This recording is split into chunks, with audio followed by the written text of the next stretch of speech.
Hi all, welcome to competitive cracker. ഞാൻ അഞ്ജലി കൃഷ്ണൻ.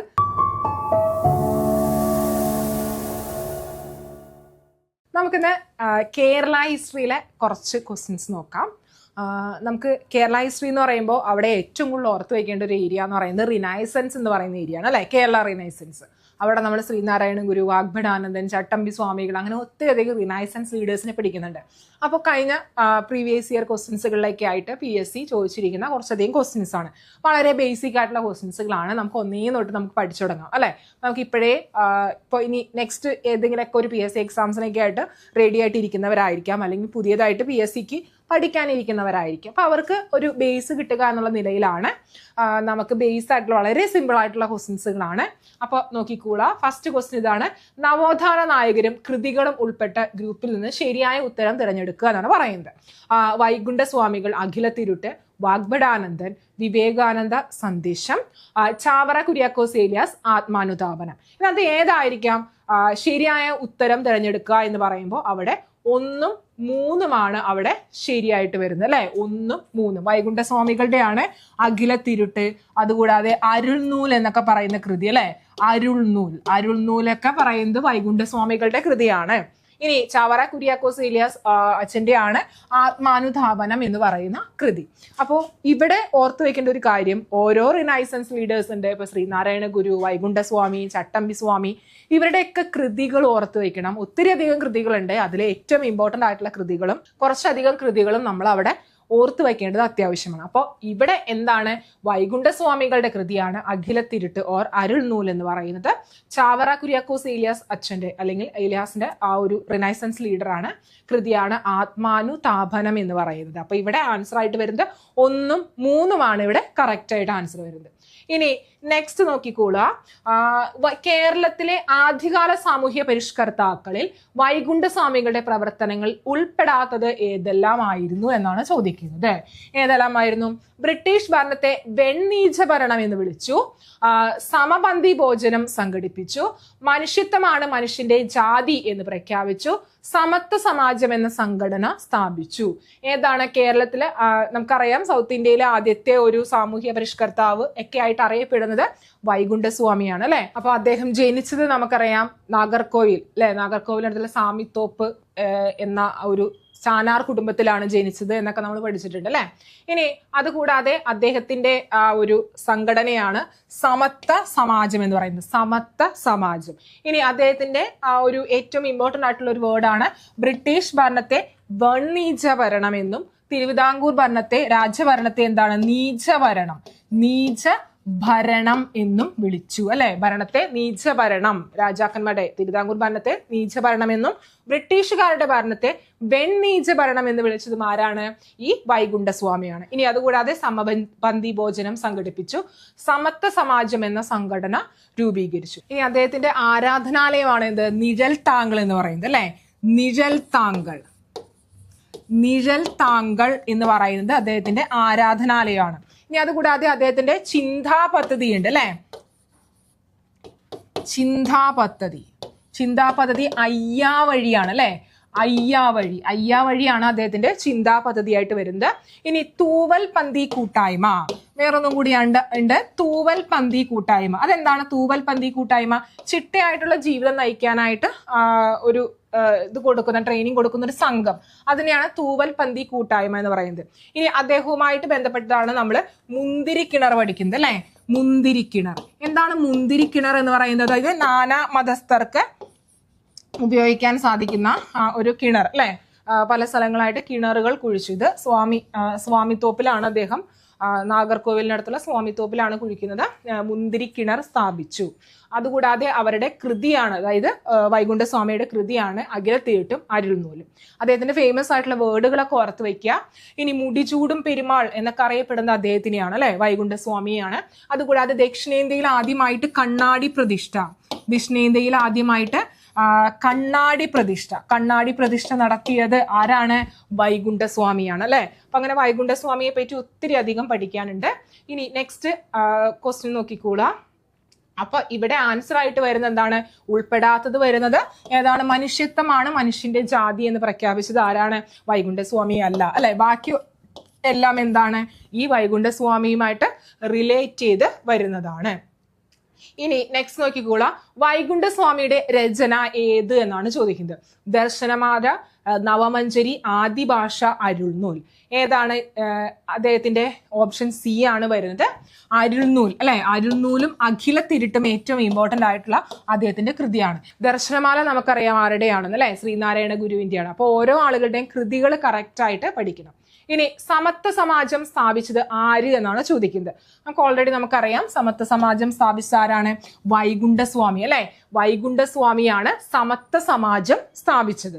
ഇനി ഇതിന്റെ ഇയർ ഓർത്ത് വയ്ക്കണം, 1836 അല്ലെ. 1836 വൈകുണ്ഠസ്വാമി സമത്വ സമാജം സ്ഥാപിച്ചത്. കേരളത്തിലെ ആദ്യത്തെ ഒരു സാമൂഹ്യ പരിഷ്കരണ സഭയായിട്ട് സംഘടനയായിട്ട് അറിയപ്പെടുന്നത് ഏതാണ്, ഈ സമത്വ സമാജമാണ്.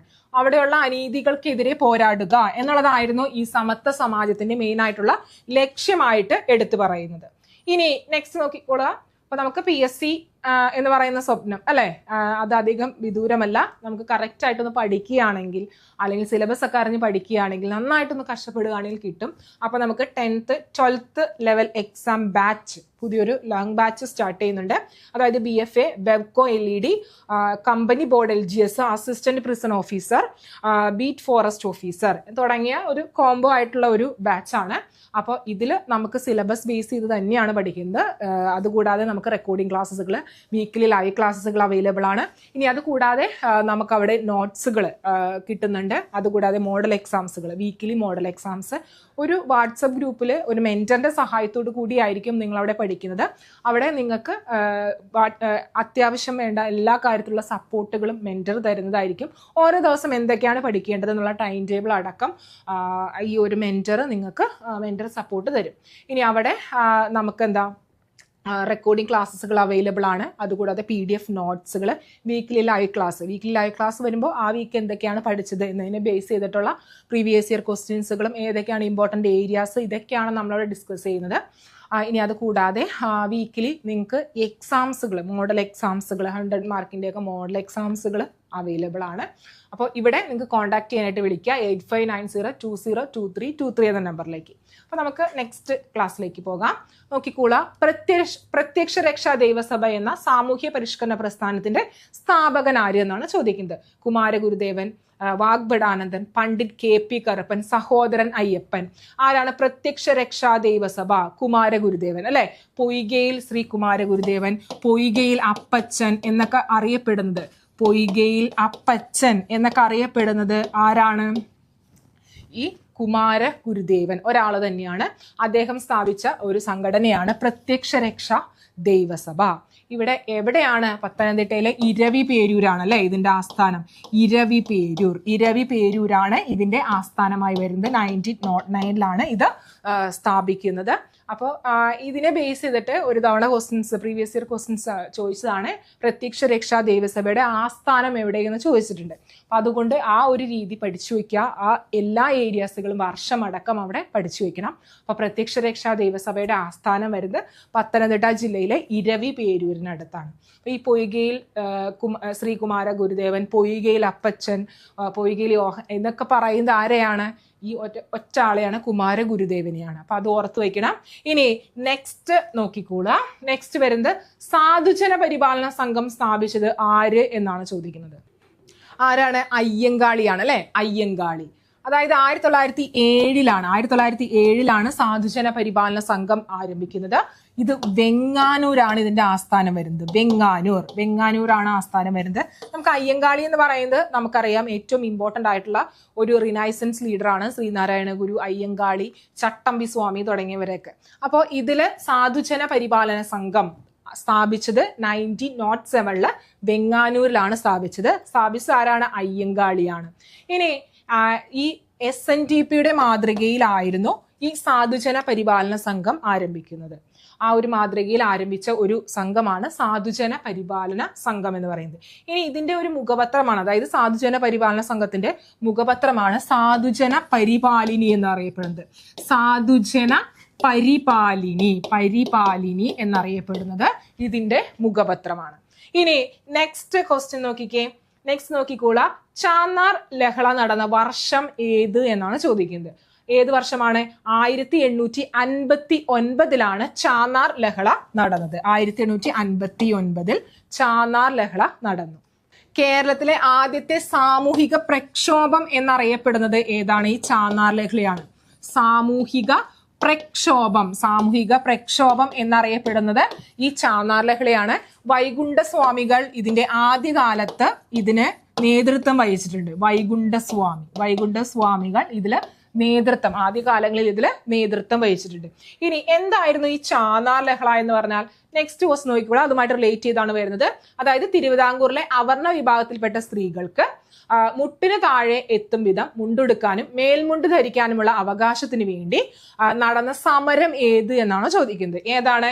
ചാന്നാർ ലഹള അല്ലെ. 1859 ചാന്നാർ ലഹളയാണ് അത് വരുന്നത്. അപ്പോൾ ഇവിടെ എന്താണ് ചാന്നാർ ലഹള എന്ന് ചോദിച്ചാൽ എന്താണ്? തിരുവിതാംകൂറിലെ അവർണ വിഭാഗത്തിൽപ്പെട്ട സ്ത്രീകൾക്ക് മുട്ടിന് താഴെ എത്തും വിധം മുണ്ടുടുക്കാനും മേൽമുണ്ട് ധരിക്കാനുമുള്ള അവകാശത്തിന് വേണ്ടി നടന്ന ആ ഒരു വിപ്ലവം അല്ലെ, അല്ലെങ്കിൽ ആ ഒരു സമരം, അതിനെയാണ് നമ്മൾ എന്ത് വിളിക്കുന്നത്? ചാന്നാർ ലഹള എന്ന് വിളിക്കുന്നത്. ഇനി നെക്സ്റ്റ് നോക്കിക്കോളാം. വാദിക്കാനും ജയിക്കാനുമല്ല, അറിയാനും അറിയിക്കാനുമാണ്. ആരുടെ പ്രശസ്തമായ വാക്കുകളാണ് ഇത് എന്നാണ് ചോദിക്കുന്നത്. ആരുടെയാണ്? ശ്രീനാരായണ ഗുരുവിന്റെയാണ് അല്ലെ, ശ്രീനാരായണ ഗുരു. ഇനി ഇത് എന്തിനെ ബേസ് ചെയ്തിട്ടുള്ള ഒരു വാക്കായിരുന്നു? അതായത് നമുക്കറിയാം 1924 ആലുവയിലെ പെരിയാർ നദിയുടെ തീരത്ത് ഒരു സർവമത സമ്മേളനം നടന്നു അല്ലെ. ആലുവയിൽ ഒരു സർവമത സമ്മേളനം നടന്നു. സർവമത സമ്മേളനം, അതിന്റെ ഒരു മുദ്രാവാക്യം അല്ലെങ്കിൽ ഒരു ആപ്തവാക്യമായിട്ട് അറിയപ്പെടുന്നതാണ് വാദിക്കാനും ജയിക്കാനുമല്ല, അറിയാനും അറിയിക്കാനുമാണ്. അപ്പൊ ശ്രീനാരായണ ഗുരു ആണ് 1924 ആലുവയിലെ പെരിയാർ തീരത്ത് സർവമത സമ്മേളനം നടത്തിയത്. 1913 ഇത് ഈ ആലുവയിലെ ഒരു ആശ്രമം സ്ഥാപിക്കുന്നത്. അത് ഓർത്ത് വെക്കണം. ഇനി അതുകൂടാതെ ഈ സമ്മേളനത്തിൽ വെച്ചിട്ടാണ് താലികെട്ട് കല്യാണം ബഹിഷ്കരിക്കാനായിട്ട് ശ്രീനാരായണ ഗുരു ആഹ്വാനം ചെയ്തത്. ആ ഒരു പോയിന്റ് ഒക്കെ ഓർത്ത് വെക്കണം. ഇനി നെക്സ്റ്റ് നോക്കിക്കോളൂ. അപ്പൊ ശ്രീനാരായണ ഗുരു എന്ന് പറയുമ്പോൾ അവിടെ ഒത്തിരി നമുക്ക് പഠിക്കാനുണ്ട്. ഇനി നെക്സ്റ്റ് നോക്കിക്കേ. നെക്സ്റ്റ് ക്വസ്റ്റ്യൻ എന്താണ്? ഗുരുവായൂർ സത്യാഗ്രഹം നടന്നത് ആരുടെ നേതൃത്വത്തിലാണ് എന്നാണ് ചോദിക്കുന്നത്. ആരുടെ നേതൃത്വത്തിലാണ്? കെ കേളപ്പന്റെ നേതൃത്വത്തിലാണ് ഗുരുവായൂർ സത്യാഗ്രഹം നടന്നത്. ഇനി നമുക്കറിയാം ഈ റിനൈസൻസ് പഠിക്കുമ്പോൾ അതിനോടൊപ്പം തന്നെ നമുക്ക് ആദ്യകാല കലാപങ്ങൾ എന്ന് പഠിക്കുന്നതിനോടൊപ്പം തന്നെ നമുക്ക് പഠിച്ചു വെക്കേണ്ട ഒരു പ്രധാനപ്പെട്ട 2 സത്യാഗ്രഹങ്ങളാണ്. ഒന്ന് വൈക്കം സത്യാഗ്രഹവും ഗുരുവായൂർ സത്യാഗ്രഹവും. ഇതിനെ ബേസ് ചെയ്തിട്ട് നമുക്ക് ഒത്തിരി ക്വസ്റ്റ്യൻസുകൾ അവിടെ ചോദിക്കുന്നതാണ്. അപ്പോൾ ഗുരുവായൂർ സത്യാഗ്രഹം നടന്നത് എന്ന് പറയുമ്പോൾ എന്താണ്? ആരുടെ നേതൃത്വത്തിലാണ്? കെ കേളപ്പന്റെ നേതൃത്വത്തിലാണ് ഗുരുവായൂർ സത്യാഗ്രഹം നടന്നത്. ഓക്കെ, അപ്പൊ ഇത്രയാണ് നമുക്ക് ബേസിക് ആയിട്ടുള്ള ക്വസ്റ്റ്യൻസുകൾ വരുന്നത്. അപ്പൊ ഇങ്ങനെ ആയിരിക്കില്ല നമുക്ക് എല്ലാ പ്രാവശ്യവും ക്വസ്റ്റ്യൻസ് വരാം. സ്റ്റേറ്റ്മെന്റ് ലെവൽ ക്വസ്റ്റ്യൻസ് ചോദിക്കും, മാത്സ് ദ ഫോളോവിങ് ക്വസ്റ്റ്യൻസ്, അങ്ങനെയുള്ള രീതിയിലുള്ള ക്വസ്റ്റ്യൻസുകളൊക്കെ ചോദിക്കാൻ ചാൻസ് ഉണ്ട്. അപ്പോൾ വീഡിയോ ഇഷ്ടമായെങ്കിൽ ലൈക്ക് ചെയ്യുക, ഷെയർ ചെയ്യുക, സബ്സ്ക്രൈബ് ചെയ്യുക. അപ്പോൾ ജോയിൻ ചെയ്യാൻ മറക്കരുത്. അപ്പോൾ ഇന്നേ തൊട്ടേ പഠിച്ചു തുടങ്ങുക. ബേസിക് ആയിട്ട് പഠിച്ചു തുടങ്ങി നമുക്ക് എന്താണ് ഹയർ ലെവൽ ക്വസ്റ്റ്യൻസുകൾ, എല്ലാ രീതിയിലുള്ള ക്വസ്റ്റ്യൻസുകളും നമുക്ക് ഡിസ്കസ് ചെയ്ത് പഠിച്ചു പോകാം. അപ്പോൾ വൺസ് അഗെയിൻ ഒന്നുകൂടി പറയാണ്, വീഡിയോ ഇഷ്ടമായെങ്കിൽ ലൈക്ക് ചെയ്യുക, ഷെയർ ചെയ്യുക, സബ്സ്ക്രൈബ് ചെയ്യുക. Thank you.